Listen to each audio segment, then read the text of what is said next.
Bonjour, bienvenue à cette démonstration où nous allons expliquer comment le récipiendaire principal peut réaliser les validations de données saisies dans le formulaire en ligne.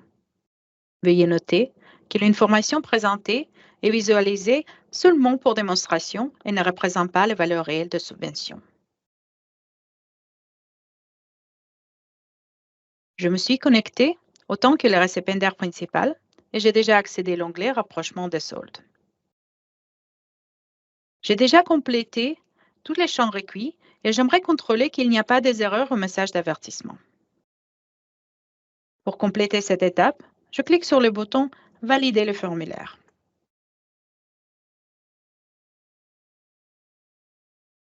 En cliquant sur l'intitulé, dans la niche, je note que 3 messages avec les triangles rouges et un message avec triangle jaune sont présents. La différence entre les messages d'erreur et l'avertissement est que les messages de rouge vont bloquer le processus et je ne pourrai pas déposer mon PAL-chèque au Fonds mondial. Je devrais modifier les données qui sont causées ce message pour la résoudre. Le message d'avertissement jaune ne va pas me bloquer par contre. Je pourrais changer les données qu'il a causées ou par ailleurs saisir la justification qui va me permettre de procéder avec le dépôt de PAL-chèque. Dans ce cas, le premier message m'indique que pour la poste 9.4, il existe une variance et il faut que je saisisse la rationale dans le champ de commentaires sur la poste 9.4. Je vais naviguer sur la poste 9.4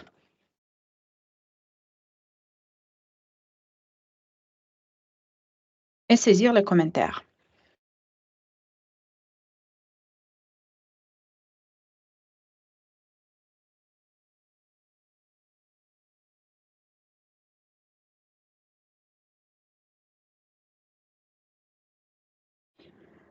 Puis je vois que le message d'avertissement jaune m'indique que les valeurs négatives étaient sous la poste 5.1. Dans ces cas, c'est nécessaire de saisir les valeurs positives ou justifications pour les valeurs négatives. Je me navigue sur la poste 5.1 et je vais saisir les justifications.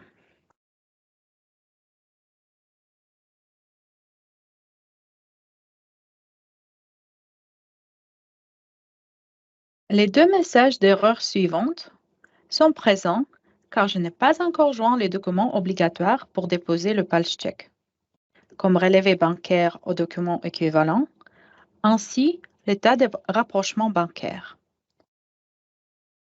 Maintenant, je vais naviguer sur l'onglet Joindre et joindre ces documents.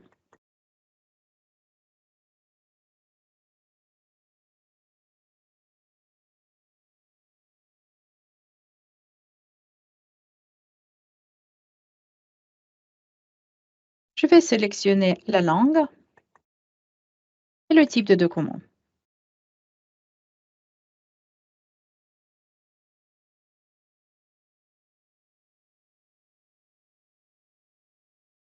Et enregistrer et fermer.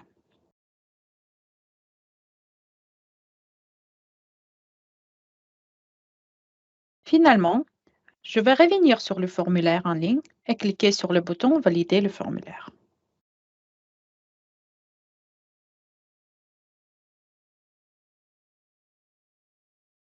Les validations pour la section programmatique fonctionnent de la même façon. Ici, je peux noter qu'il y a un message d'erreur et un message d'avertissement.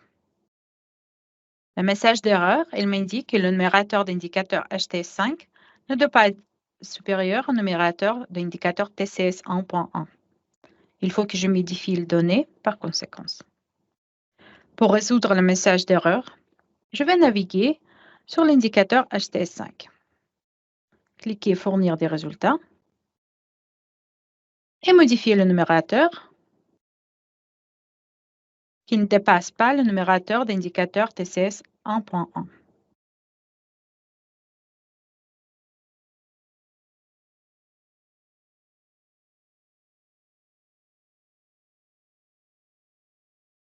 Je me reviens vers la section de validation et pour le message d'avertissement, c'est nécessaire de saisir la justification.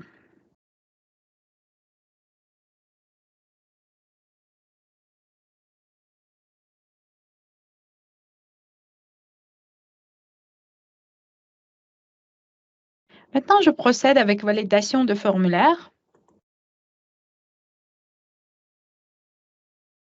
et je peux noter que le message d'erreur est disparu. Je peux procéder pour l'étape suivante.